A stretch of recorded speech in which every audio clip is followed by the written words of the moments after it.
So, slime, clones, and baby factories. Sci-fi for jellyfish sex, and a little bit of feedback.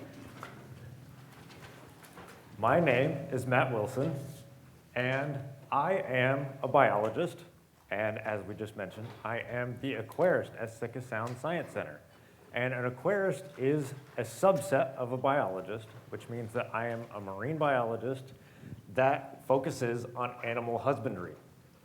And as a subset of that, I am a gelatinous macroplankton aquaculturist. But what is gelatinous macroplankton? So often when we're thinking about plankton, we have these animals and these organisms that are all being pulled around by the ocean. And plankton literally means drifter. So all plankton are organisms where their movements are largely controlled by ocean currents. They can usually move a little bit, do a little bit of swimming and reorienting themselves, but for the most part, the ocean is in control. And we are often typically thinking about microplankton. Every time we think about plankton, we're thinking about these tiny little things in the water, usually that we need a microscope to see. However, plankton come in all shapes and sizes. This is the ocean sunfish. This is a 1.5-ton animal. This is the world's largest bony fish. But as you might guess from these kind of strange, weird little fins, they're not very good at swimming. They are mostly pushed around by the ocean, and so we actually consider this animal to be plankton. So we're talking about gelatinous macroplankton, though. So these are invertebrates with a jelly-like body, and another name for gelatinous macroplankton is gelata. So you might notice that I called these things gelatinous macroplankton, and at no point did I say that these are jellyfish. And that's because jellyfish are a little bit more specific than that. So a jellyfish is a free-swimming animal in the phylum Cnidaria. And a phylum is a group of animals, and they all have a few distinct characteristics, but it's a pretty broad group. Such as they have a simple gut, so their mouth and anus is the same hole, and all cnidarians have stinging cells called cnidocytes.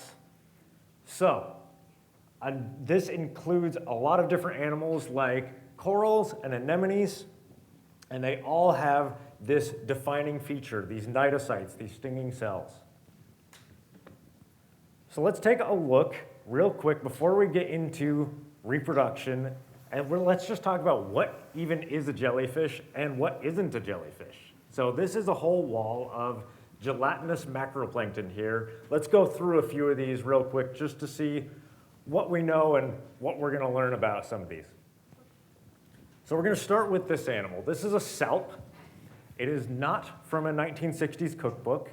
It didn't come out of a Jell-O mold. It is, in fact, an animal, but it's in the phylum Chordata. So it's actually far more closely related to you than it is to a jellyfish, even though it is still gelatinous macroplankton. Fun fact, you are also in the phylum Chordata, so distant relatives. Now we've got another one. This is a comb jelly. This might seem really easy. We've got these nice tentacles coming off the back. Jelly is right in the name, so this is obviously a jellyfish, right? I'm seeing some heads shaking. So this is also not a jellyfish. This is in phylum Ctenophora. So they have sticky cells called colloblasts instead of stinging cells, the cnidocytes that we talked about a moment ago. And they have a complete gut. So their mouth and anus is a separate hole, and they're actually the first animals to ever develop this in the entire animal kingdom. So we've knocked a couple off our wall of gelatinous macroplankton here. Everything remaining here is something in the phylum Cnidaria, but it is not necessarily a jellyfish. So let's zoom in a little bit more. So jellyfish specifically, true jellies, belong to the class Scyphozoa. And so that's zooming in a little bit more from the phylum that we mentioned earlier. They have oral arms, which are these frilly ribbon-like structures hanging down from the center of the animal. And they are not colonial, they are one animal. So let's return to our wall of gelatinous macroplankton and look at a couple more. So, a box jelly. This is another one. Jelly's right in the name. But is it a jellyfish? So, there's no oral arms on that animal. This is in the class Cubozoa. There's no oral arms. And they have true eyes with like actual lenses in them, which jellyfish do not have. One of those things deserving of its own, entire talk, but we're not doing that today. And the man-o-war. This is one that comes up all the time when I'm talking to people about jellyfish. There's a lot of people that have their own man-of-war sting experiences around, and so they get brought up almost synonymously with jellyfish all the time. But is it a jellyfish? No. So you might have guessed by now that this is not a jellyfish. It's in the class Hydrozoa, and it's a colonial organism. This is actually a whole bunch of animals all working together to create a single organism, very similar to how a coral would function. And they do not have oral arms. What you're actually seeing hanging down in the center there is a chain of all of those individual animals all together to create a long stinging tentacle. So we've now knocked out half the things on this wall of gelatinous macroplankton. And everything remaining here is, in fact, a jellyfish. And I'm going to add one more thing here to what a jellyfish is, and that's that they have a metagenic life cycle. So that word, metagenic, is going to be really important, and we're going to come back to that. But first, we are going to quickly look at some jelly anatomy. This is going to be important as we talk about their reproduction so that we know what parts are involved.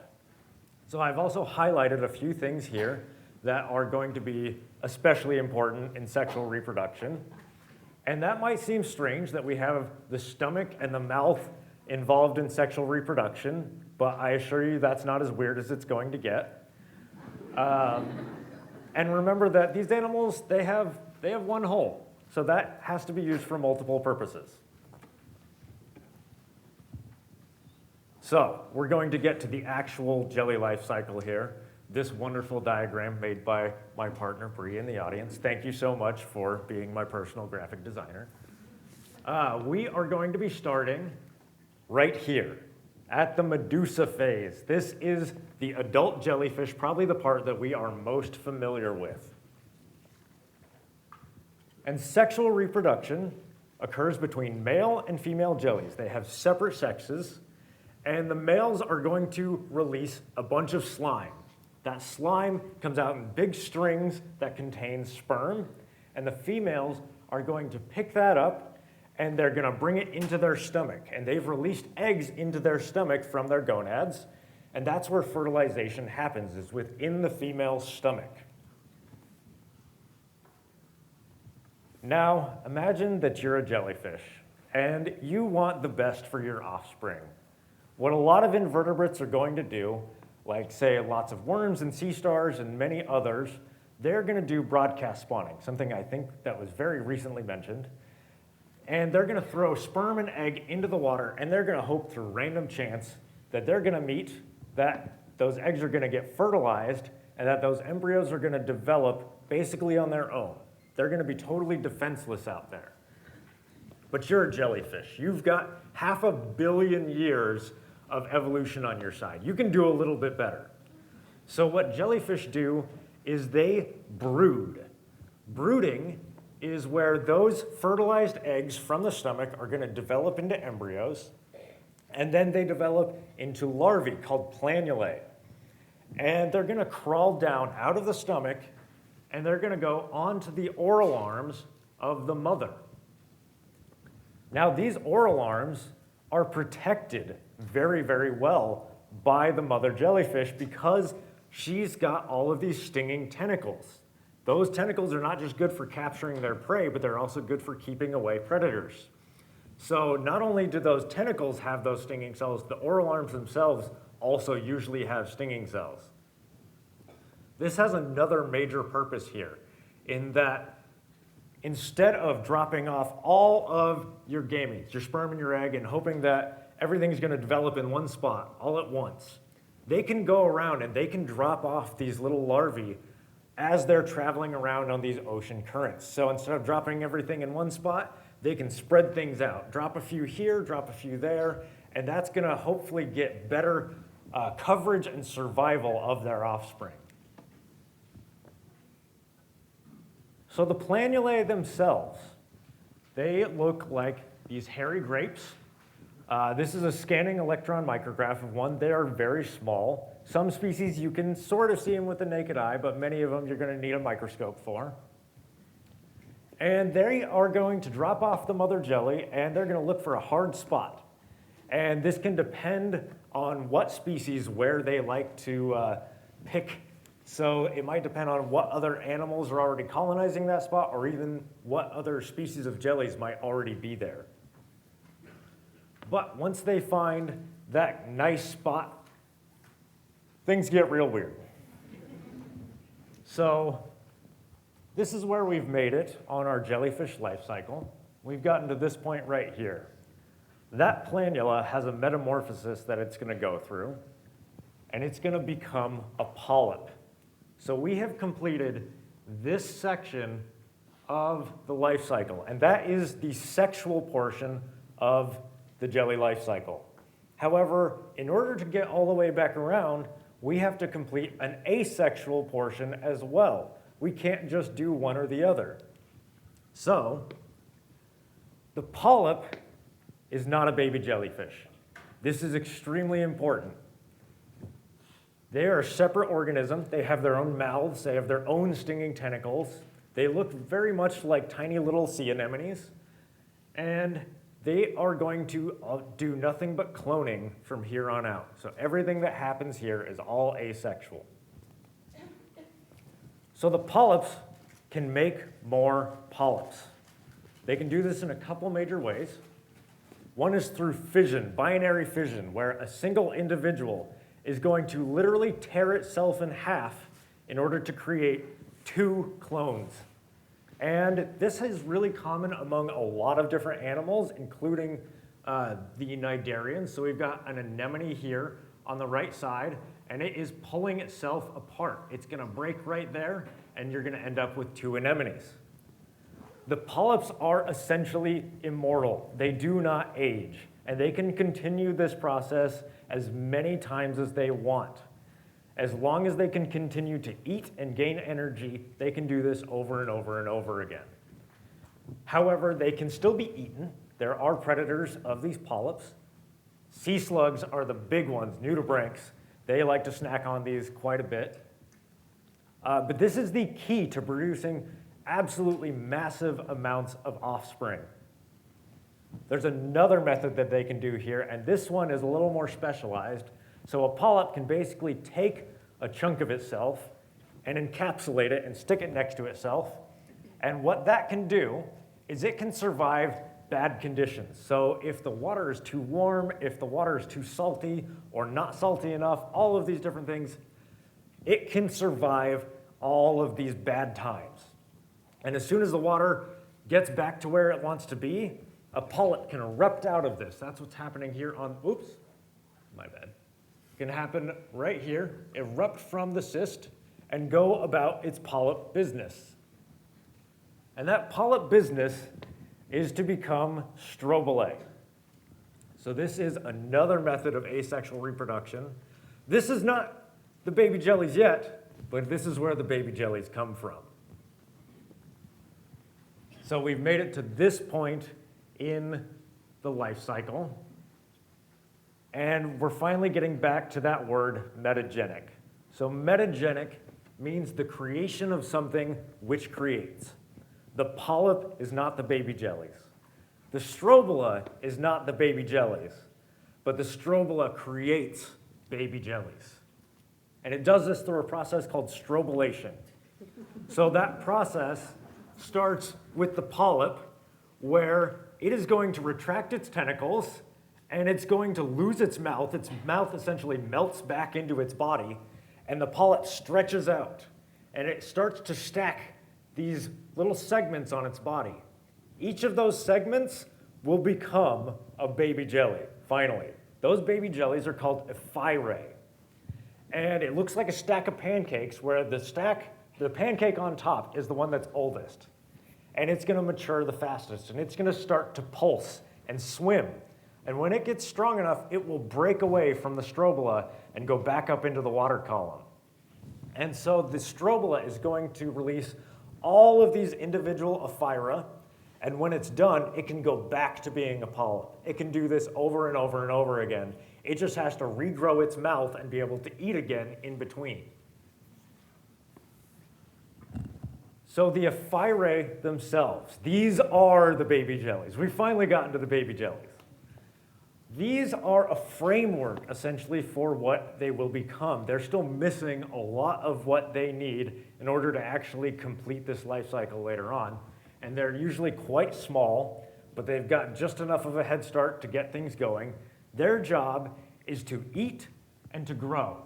And so they're going to slowly fill in all of those missing parts until finally they make it all the way back around to our sexual medusa, our adult jellyfish.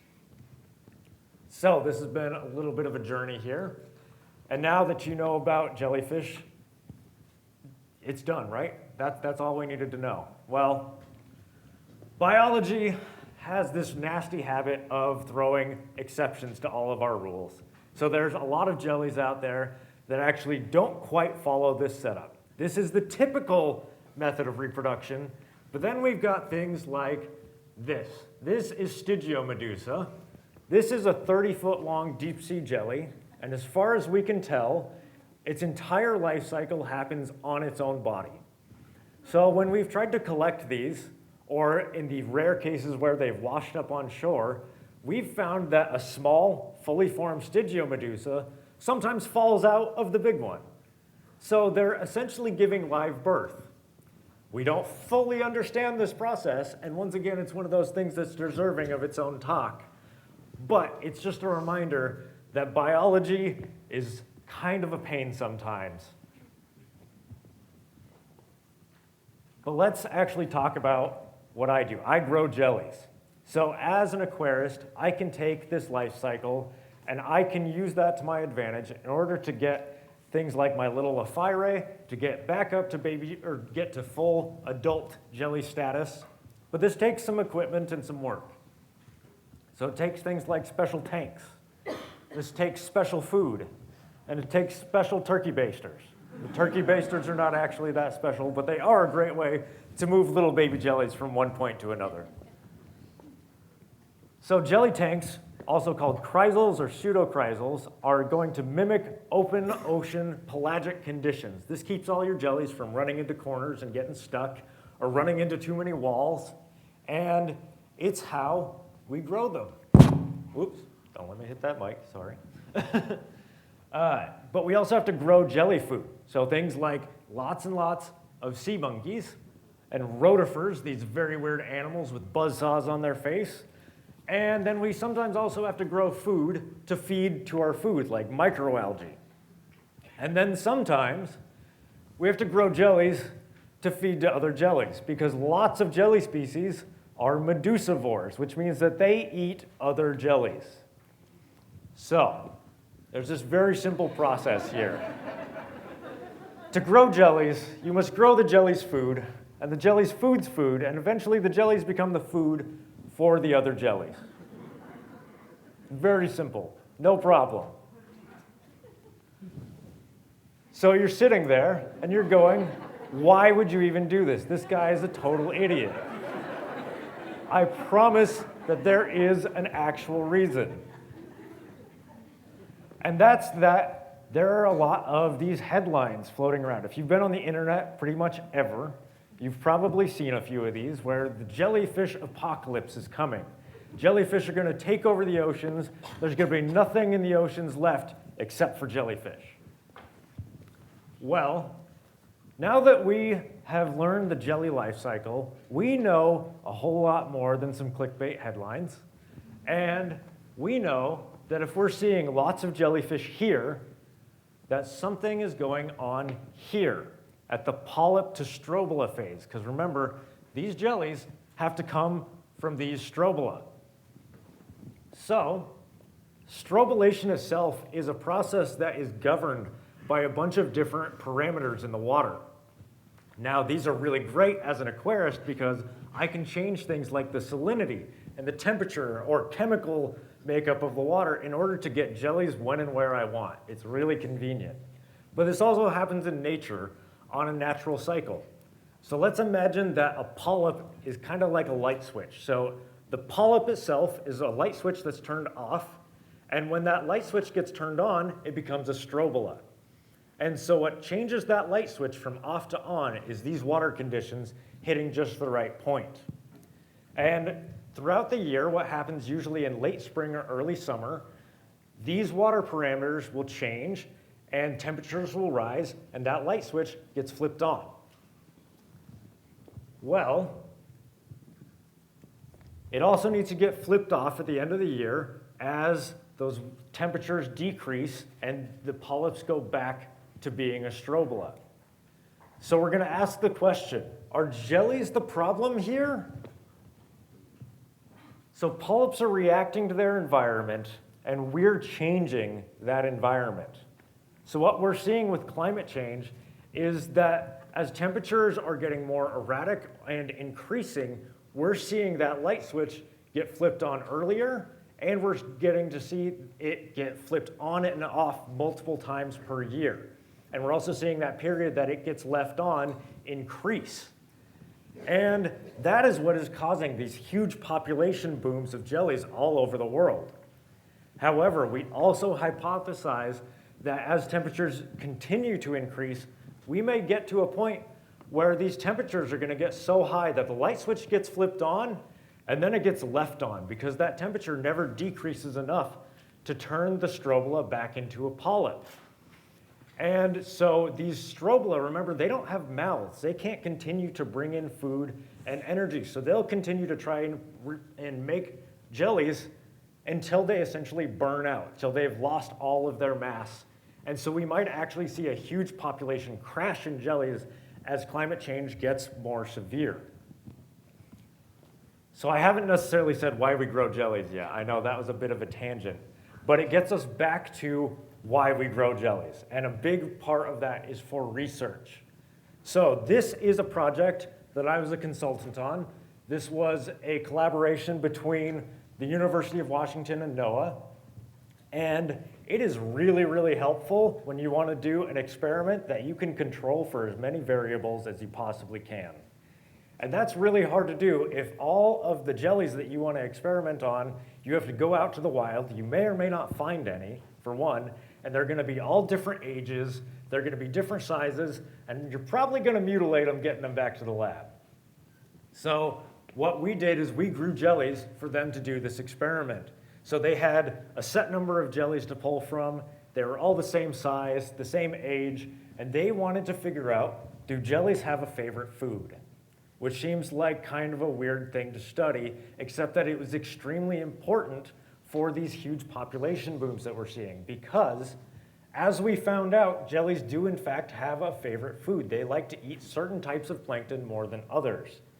And so if we see these huge population booms of jellies, we know that they might deplete these certain kinds of plankton out of the water. They're going to remove things from that food web, and that could affect all sorts of other animals that might rely on those same kinds of plankton, like copepods. So another reason that we grow jellies is to explore their life cycles. So 100 years ago, scientists didn't necessarily realize that the jellyfish and the polyp were the same animal. Because they'd never observed this life cycle happen, how were they to know that these were related in any way? So it's only as we've gotten good enough to actually grow these animals in the lab that we've been able to say, yes, this jellyfish goes with this polyp and vice versa. Now, as I started getting into jellies a little over a decade ago, there was basically thought to be 2 species of moon jelly throughout the world. there was basically an Atlantic species and a Pacific species, and that has now dramatically altered itself in the past 10 years. So now there's 25 different species of moon jellies documented, and that number is almost definitely low. There's almost definitely more of them. In fact, 11 of them have been discovered just since 2021. Now there's a final reason that I grow jellies. So I grow jellies for you. I want you to be able to see these animals and appreciate them. As an aquarist, especially here in Sitka, I want you to be able to learn as much as you can about the biodiversity of Sitka and this wonderful environment that's all around us. Not just the rockfish, not just the octopus, but the entire life cycle as much as I can. And you'll see where all of these different animals fit into their ecosystem. And I'm hoping that you yourself will see where you fit into this ecosystem. Thank you very much. And before you even have the chance to ask, if you get stung by a jellyfish, do not pee on it.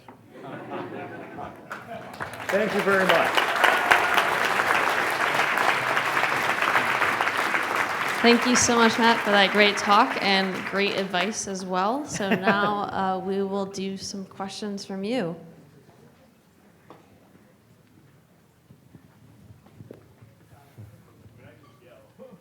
Yeah, I think she's running to you. Awesome. Fantastic presentation. Sure, the memes were great. So I guess maybe two-part question. So by being able to shift between the polyp to the strobile and then back, can the polyp then revert into a cyst to survive like an extinction event potentially? They can't then revert back into the podocyst where they can survive those conditions, but they can create them. So usually the polyp itself will start to realize, oh man, conditions are starting to get bad. I'm going to start saving away some clones for later. Cute. And then second part, we've kind of heard over the last talks over these last few days, is there a similar style like wasting disease or any kind of like disease that is recognizable in a jellyfish population that could be responsible for a killing event? Yes, so what we actually see, and it's a very normal thing that we see every single year, is parasites. So there are these hyperiid amphipods, and they're actually really, really important in making sure that our jellyfish populations basically get killed off at the end of the year. And what happens is you get these medusivore jellies, these big ones like our lion's manes that eat other jellies. They're gonna go start vacuuming up all of the smaller jellies like the moon jellies in the environment. Those moon jellies probably have a couple of those parasites on them, and then they're gonna bioaccumulate them. So they're gonna pick up their parasites, and every single jelly they eat, they pick up more and more of these parasites. And they start to chew on these animals. So these larger jellies are already putting a ton into their reproduction, so a lot of their energy. And so they don't really have time to be repairing parts of their body. And so that's one of the ways that they actually get basically eaten away at the end of the year. So there are definitely parasites and diseases out there for jellies, but there is not any sort of like major like catastrophic event that I'm aware of that has ever affected jellies. Usually in those scenarios, it's some sort of like pollution event, like the Lake Palau, where you might have seen all those golden jellyfish. It got to be a big popular tourist spot, and they ended up actually having a big population crash in Palau because of things like all the pee from all the people going in the water and hurting those jellyfish, essentially.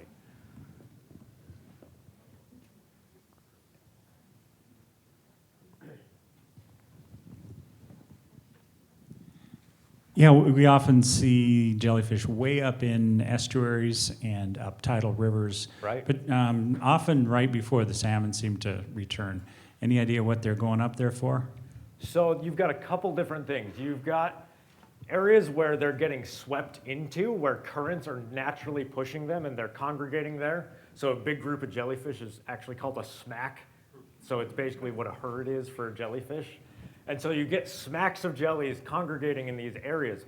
And you'll also see them at points where freshwater is meeting the ocean because you've naturally got a lot of nutrients coming down from those rivers, and that can be causing plankton blooms. And so there's lots of food there for jellies as well. And so that's one of the reasons why you can get a lot of congregation in those areas. So it's a couple different factors all contributing to that. So I'm just curious, how do you guys get the material to start growing jellyfish? Do you go out and collect jellies on your own, or are you finding these tiny little polyps and trying to collect those? How do you get started? Perfect, thank you. So because this presentation, I normally go on for like over an hour about this, and so I had to cut a couple things. So for example, that's one of them, where when we want to grow jellies, we do need to collect some adult jellies from the wild. And then we can do a couple different things when we've got them. We can throw them right into a jelly tank, and we can let them naturally spawn on their own. Hopefully we've got males and females at that point, and the polyps will settle on the tank, and I can scrape them off and then put them back into my cultures in the back. Or we can take a whole bunch of jellies, usually like 3 or 4 of them, and we put them in a Ziploc bag. And we basically leave them on the counter overnight. And over that time, they're gonna freak out, and they're gonna go, I don't know what's going on. I think I need to reproduce right now because things have gotten really weird. I'm not getting pushed around in the water. Let's spawn and get it over with. And so they're gonna spawn in that Ziploc bag, and I can go in the next day, pull those jellies out, and I can pipette out of the corners of those bags. I'm gonna get all those larvae that I need. And then the last way that we can do is we can actually do in vitro fertilization, where I take a male jelly and a female jelly, and I directly go in and I pull from their gonads, I pull some eggs, I pull some sperm, and I literally mix it together in a dish. And I can make my own larvae that way. So there's several different ways that we can get the starting material, the brood stock, if you will, for growing jellies.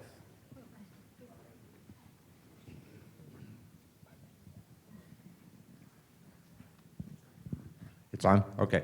My question is on the smacks when the jellies get together. What is causing that? I've seen that out in the middle, 500 feet deep water. Are they reproducing, or are they getting together to do anything, or how do they get there? So once again, these are plankton. They're getting pushed around by ocean currents.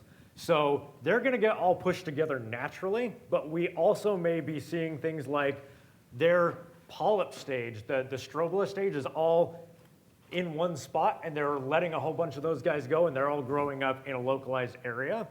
We could also be seeing differences in basically the ones that haven't gotten eaten. So you can have areas where they've been cleared out of other spots, and then other areas where they're gonna get all pushed together. They could be following plankton blooms. They can do vertical migrations. They can't really like swim distances, but they can go from deep to shallow following light. And so sometimes you'll see them come up from the deep to follow plankton. But it is always very important for them to be in those smacks if they do want to reproduce. So they've got to be close enough so that when those males release slime into the water that contains that sperm, that a female is there to pick it up. And then you'll also usually see a predatory jelly, like a lion's mane, coming through and eating up some of the smaller ones too, because they're getting pushed into those, and that's gonna naturally feed them the food that they want. So a lot of it is ocean currents kind of pushing everything together, but there are some other factors, including their own movement, that can play into that. Do jellyfish display sexual dimorphism? Sorta. So it can be really difficult to tell a male and a female jelly apart because their stomachs and their gonads are typically right on top of each other. So like a moon jelly, it's pretty easy because their bodies are super transparent, but on ones like egg yolk jellies or lion's mane jellies, they're very heavily colored and they're pretty opaque. And so you really can't see the gonads themselves. And so you usually can't tell male or female at that point. But if you've got a fairly transparent jelly and the gonads have ripe gametes in them, you can see that one is more orangey and yellow and another is bright white. And so the more yellow ones are females and the bright white ones are males. But there is another way that we can tell if a jelly is specifically a female jelly because they may be brooding. So a lot of the jellies may have planula, the larvae, that are so large that you can see them on the oral arms, and so they'll compact them all into these brood pouches, and so you'll see these white spots on the oral arms, and so you go, that's a mom right there. So we know at least that much, but it can be really difficult to tell when you're out in the wild. Like when I'm out collecting jellies, I'm just kind of working with random chance. I'm like, I hope this is a boy and this is a girl. I've got 3 moon jellies back at the aquarium right now, and I went, that's a pretty good ratio. I think I've got males and females. They're all boys right now, and I'm really annoyed. So we can then like take some bits out and look at it to see, yeah, I found some eggs in here, I found some sperm, but it can be really tough.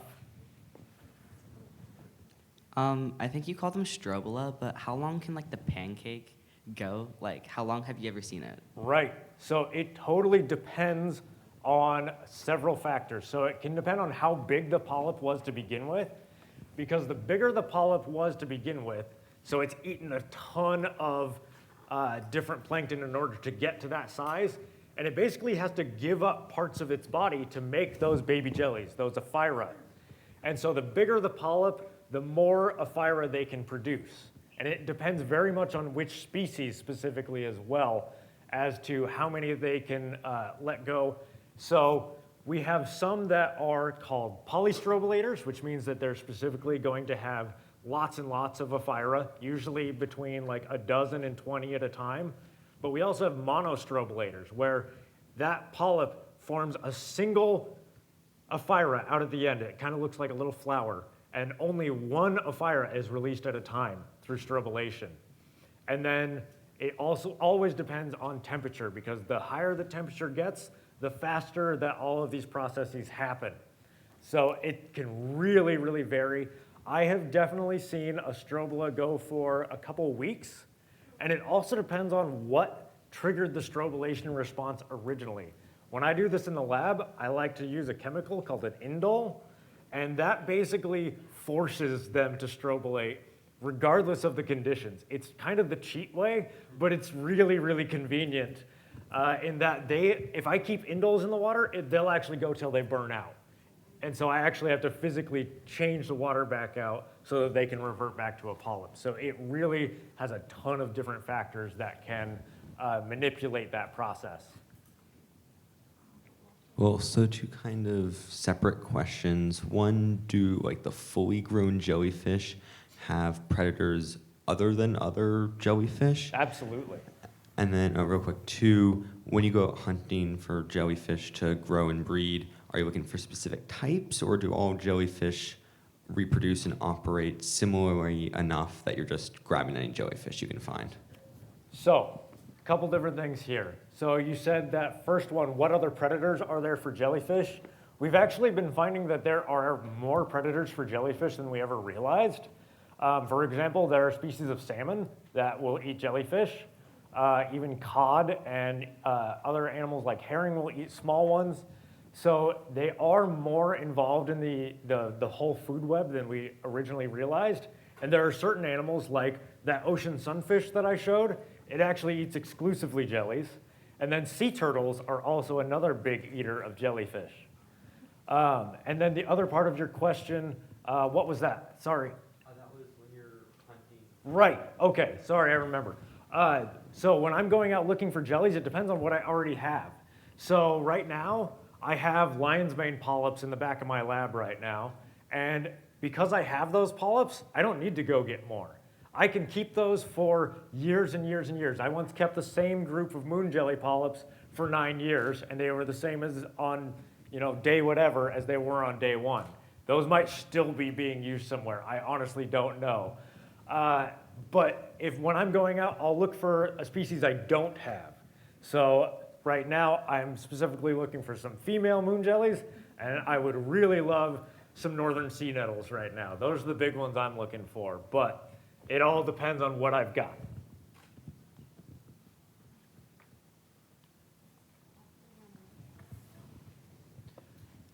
How many different types do we know of sea jellyfish in Southeast Alaska right now? In Southeast Alaska, I know of at least 4 different species of true jellies. We have our Pacific moon jellies. We have lion's mane jellies. Those are probably the 2 that are the most common that I've seen, at least so far. We also have northern sea nettles, though those seem to be a little bit further out. And then further inland to the east on the other side of the island, there have been sightings of egg yolk jellies, which I'm more common with down in Washington. But they definitely seem to be around. And then you can get weird events where certain species can also get blown in, just the same way that we occasionally see like a sea turtle up here. You can get things coming down. So there's a brown-rimmed Arctic moon jelly that can occasionally make it down here. From my research, I haven't seen one yet. But you can also get species that get blown up from the south, like Pacific sea nettles as well. But at least 4 that are definite residents. This summer, you had these beautiful red-eyed medusas. Yes. That were just little tiny jellyfish. And I had lived here forever, since '85, and had never seen one. You said you went and scooped them up from the dock. Yep. So I just wanted to know a little bit about habitat. Do you find them more in shallow water, or can you find them in deep water? I mean, how would you find one of those if you wanted to see it? It was the most beautiful display I had ever seen, and it went most of summer. I just appreciate all your expertise that made it happen. So, thank you so much. So red-eye medusa, they are a cousin of jellyfish. They are a hydromedusa. So remember back when I said I'm a gelatinous macroplankton aquaculturist? That's because I do grow things that aren't jellies as well. So red-eye medusa are very seasonal. They're only for about a month or 2 in the wild every single year, and they're in shallow water. And they are usually inhabiting areas near eelgrass beds. So they're going to actually go all the way down to the bottom and then migrate to the surface every single day. And they're trying to find different amphipods and other tasty crustaceans down at the bottom, and then going up into the eelgrass and hoping to catch some things off of the blades of eelgrass themselves sometimes. But they're also one of the really understudied species around, partially because they are so seasonal.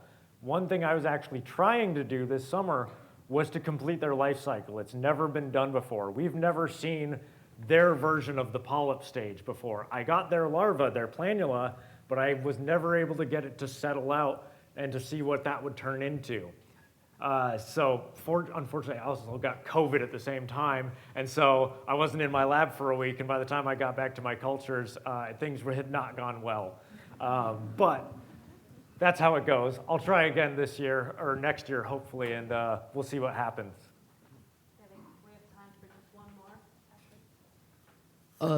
What are the benefits for jellyfish being in Alaska? So it depends on which species, because of course we've got hundreds of species of jellyfish that are all adapted to different areas. But up here in Alaska, the further north you go, the more plankton you get. And jellies are typically planktivores. They're eating lots and lots of plankton. So the reason that our water is not crystal clear and blue is because it's so full of life. There is so much plankton in our water, and you also get more oxygen as water gets colder. So that's why we also get some really big jellies. So our lion's mane jellies, they do typically die off at the end of every year, but they can get absolutely massive. The ones that can occasionally survive can get 3 feet, 4 feet, even up to 6 feet across with up to 120-foot tentacles. They can get absolutely enormous. So the benefits of being up here is that you've got a lot of food and that you've got a lot of oxygen in the water, and you can grow really, really fast. And so that's definitely something that is a constant for a lot of the animals up here in the North Pacific. Awesome. Thank you so much for a great talk and answering all the questions.